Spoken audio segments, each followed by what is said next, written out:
Hi, good afternoon, everyone. So, yesterday I spoke to you about what is trauma. And remember that I spoke to you about the fact that it's an injury to our nervous system and that it comes from the fact that our brain, our bodies, our nervous system is intrinsically connected. And actually, we are governed by our nervous system. So, and your nervous system learns through your experiences, even though there's certain things that you will react to normally, like when a baby burns his hand on coals of the fire, immediately you will draw away. But to restore your nervous system to a regular pattern of calm movement, that your body is calm and your brain, your rational brain can respond, you need, first of all, the soothing from your caregivers, from your teachers, from your daycare teacher, because by that the body and the nervous system learns how to regulate itself from feeling out of control, feeling dysregulated to become regulated. So for you to be the safe person for someone who's triggered, in other words, their nervous system is either shut down or their nervous system is dysregulated, which means that they don't know what happens to their body. They react in a wild, certain way. They don't understand what's happening. And they will not understand because trauma, as I said, is a wound to the nervous system. So the part of your brain that deals with logic, decision making, and with controlling your emotions, and with that's responsible for learning and your rational decisions.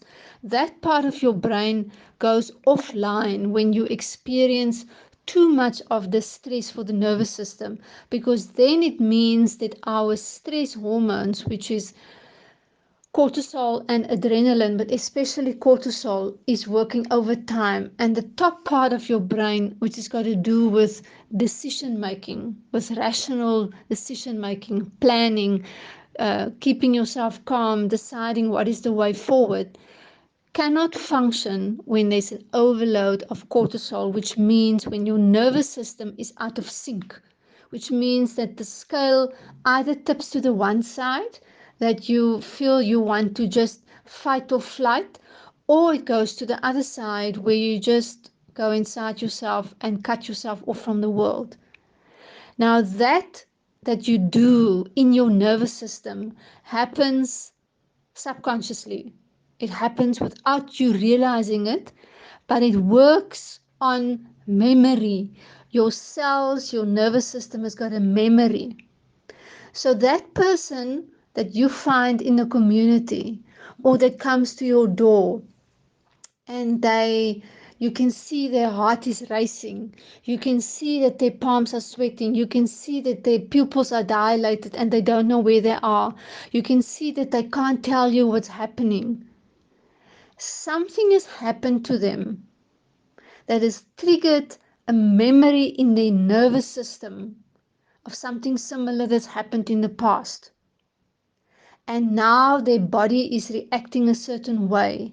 And if their body reacts that way, it means that when the first incident happened, whether it's a year ago, 6 months ago, 40 years ago, there was no one that helped them to work through that. There was no one that helped them in their bodies to work through that.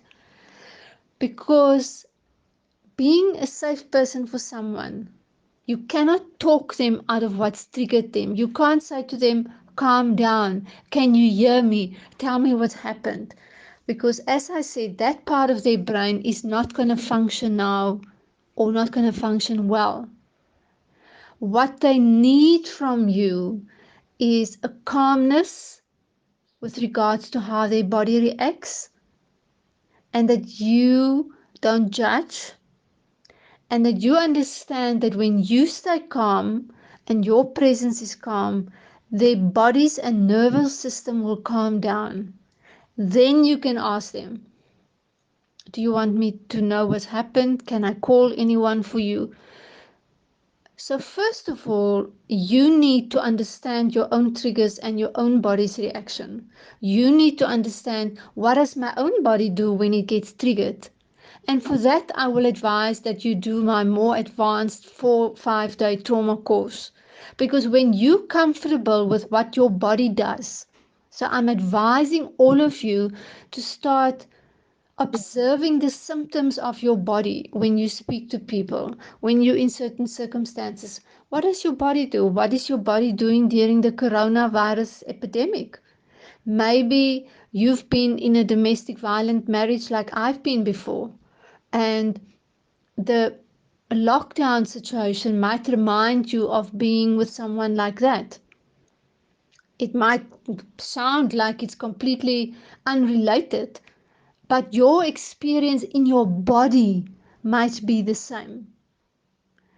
Maybe being forced by government, in a way, in inverted commas, to stay at home might feel for some people like the same when before they were forced by another government to do certain things. So your body then in the cellular memory is going to react in a certain way.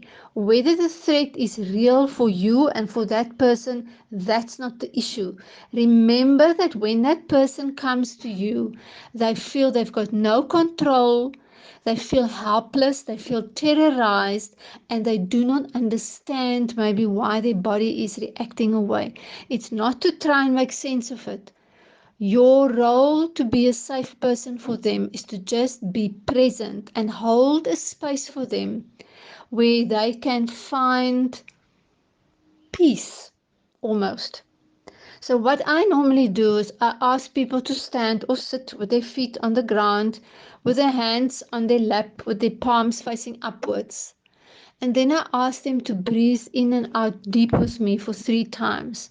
So you make sure the person focuses on you and on your body, what your body is doing.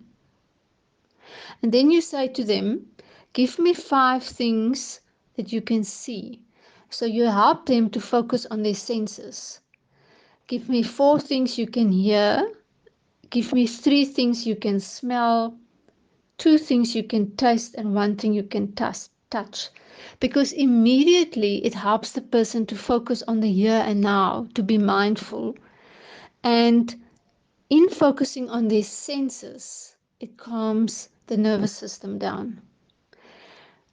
Your role is then to make sure that when they watch your bodily expressions and your facial expressions, the tone of your voice, your eyes, the way that you look at them, that you are calm, that you're not judgmental, that they hear the calmness in your voice, and that calms their nervous system down. That's all you have to do. You don't have to be in therapy with them.